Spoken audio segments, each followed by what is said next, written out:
ರೇಣುಕಾಸ್ವಾಮಿ ಕೊಲೆ ಪ್ರಕರಣದ 7 ಆರೋಪಿಗಳ ಜಾಮೀನು ರದ್ದು. ಜಗದೀಶ್ ಅನುಕುಮಾರ್ ಬಂಧಿಸಿ ಕರೆತರುತ್ತಿರುವ ಪೊಲೀಸರು. ಚಿತ್ರದುರ್ಗದಿಂದ ಬೆಂಗಳೂರಿಗೆ ಕರೆತಂದಿರುವ ಪೊಲೀಸರು. ಬೆಂಗಳೂರಿನ ಅನ್ನಪೂರ್ಣೇಶ್ವರಿ ನಗರ ಠಾಣೆಯಲ್ಲಿರುವ ಆರೋಪಿಗಳು ಇವತ್ತು ನ್ಯಾಯಾಧೀಶರ ಎದುರು ಹಾಜರುಪಡಿಸಲಿದ್ದಾರೆ ಪೊಲೀಸರು. ಸೊ ಇಬ್ಬರನ್ನ ನಿನ್ನೆ ಚಿತ್ರದುರ್ಗದಿಂದ ಕರ್ಕೊಂಡು ಬರಬೇಕಾಗಿತ್ತು. ಸ್ವಲ್ಪ ಸಮಯ ಆಗೋಗಿದ್ರಿಂದ ಅವರನ್ನ ಜಡ್ಜ್ ಮುಂದೆ ಕರ್ಕೊಂಡು ಹೋಗಿರಲಿಲ್ಲ.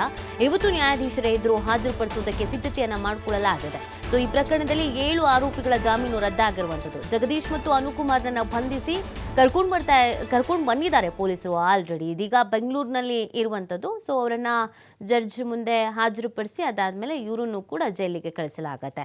ಸೊ ಸಂತೋಷ್, ನೀವಾಗಲೇ ಹೇಳ್ತಾ ಇದ್ರಿ ಇಬ್ಬರನ್ನ ಕರ್ಕೊಂಡು ಬಂದು ಜಡ್ಜ್ ಮುಂದೆ ನಿಲ್ಲಿಸ್ತಾರೆ, ಅದಾದ ನಂತರ ಇವರನ್ನು ಕೂಡ ಜೈಲಿಗೆ ಶಿಫ್ಟ್ ಮಾಡಲಾಗತ್ತೆ ಅಂತ. ಸೊ ಈ ಪ್ರಕರಣದಲ್ಲಿ 7 ಆರೋಪಿಗಳ ಬೇಲ್ ಕ್ಯಾನ್ಸಲ್ ಆದಮೇಲೆ ಸಹಜವಾಗಿ ಸಾರ್ವಜನಿಕರಿಗಿರುವಂಥ ಒಂದು ಪ್ರಶ್ನೆ ಏನು ಅಂದರೆ, ಈ ಪ್ರಕರಣದಲ್ಲಿ ಇನ್ನೂ ಒಂದಷ್ಟು ಮಂದಿ ಆರೋಪಿಗಳಿದ್ರು, ಅವರನ್ನು ಕೂಡ ಬೇಲ್ ಮುಖಾಂತರವಾಗಿ ರಿಲೀಸ್ ಮಾಡಲಾಗಿತ್ತು. ಸದ್ಯಕ್ಕೆ 7 ಆರೋಪಿಗಳ ಬೇಲ್ ಕ್ಯಾನ್ಸಲ್ ಆಗಿರೋದು, ಅವ್ರುಗಳನ್ನ ಈಗ ಜೈಲಿಗೆ ಶಿಫ್ಟ್ ಮಾಡ್ತಿದ್ದಾರೆ. ಸೊ ಒಂದು ವೇಳೆ ಇದೇ ಕೇಸ್ನಲ್ಲಿ ಇನ್ನುಳಿದ ಆರೋಪಿಗಳ ಬೇಲ್ ಕ್ಯಾನ್ಸಲ್ ಆಗೋ ಸಾಧ್ಯತೆಗಳಿಗಿರತ್ತಾ? ಅವ್ರಿಗೂ ಢವಢವ ಶುರು ಆಗಿರತ್ತಾ ಅಥವಾ ಅದು ಬೇರೆ ಥಿಯರಿನ ಹೇಗೆ ಅಂತ ಸಂತೋಷ್? ಅದು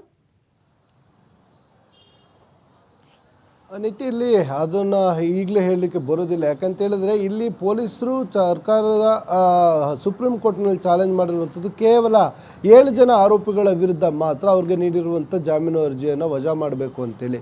ಅಂದರೆ ಇಡೀ ಪ್ರಕರಣದಲ್ಲಿ ಯಾವ್ಯಾವ ವ್ಯಕ್ತಿಯ ಪಾತ್ರ ಎಷ್ಟಿರುತ್ತೆ, ಯಾರ ಇನ್ವಾಲ್ವ್ಮೆಂಟ್ ಏನಿರುತ್ತೆ, ಯಾರು ಈ ಹತ್ಯೆಯನ್ನು ಮಾಡಲಿಕ್ಕೆ ಹಿಂದೆ ನಿಂತಿದ್ರಲ್ಲಿ ನೇರವಾಗಿ ಇನ್ವಾಲ್ವ್ಮೆಂಟ್ ಆಗಿದ್ದರು. ಸೊ ಅಂಥ ಆರೋಪಿಗಳ ವಿರುದ್ಧ ಸಿಕ್ಕಿರುವಂಥ ಪ್ರಮುಖವಾದ ಸಾಕ್ಷ್ಯಾಧಾರಗಳೇನಿದೆ, ಸೊ ಆ ಆಧಾರಗಳನ್ನು ಇಟ್ಕೊಂಡು ಅದರ ಜೊತೆಗೆ ಈ ಆರೋಪಿಗಳೇನೆಂದರೆ ಇವರು ನೇರವಾಗಿ ರೇಣುಕಾಸ್ವಾಮಿ ಹತ್ಯೆಯನ್ನು ಮಾಡಲಿಕ್ಕೆ ಇವರೇ ನೇರವಾಗಿ ಕಾರಣ ಅನ್ನೋದಕ್ಕೆ ಪೊಲೀಸರ ಇರುವಂಥ ಅಷ್ಟು ಸಾಕ್ಷ್ಯಾಧಾರಗಳು ಅಲ್ಲಿ ಉಲ್ಲೇಖವನ್ನು ಮಾಡಿದರು. ಈ ಕಾರಣಕ್ಕಾಗಿ ಮೊದಲು 7 ಜನ ಆರೋಪಿಗಳ ವಿರುದ್ಧ ಇವರು ಈಗಾಗಲೇ ಜಾಮೀನು ಅರ್ಜಿಯನ್ನು ವಜಾ ಮಾಡಬೇಕು, ರದ್ದು ಮಾಡಬೇಕು ಅಂತ ಅರ್ಜಿಯನ್ನು ಹಾಕ್ಕೊಂಡಿದ್ರು.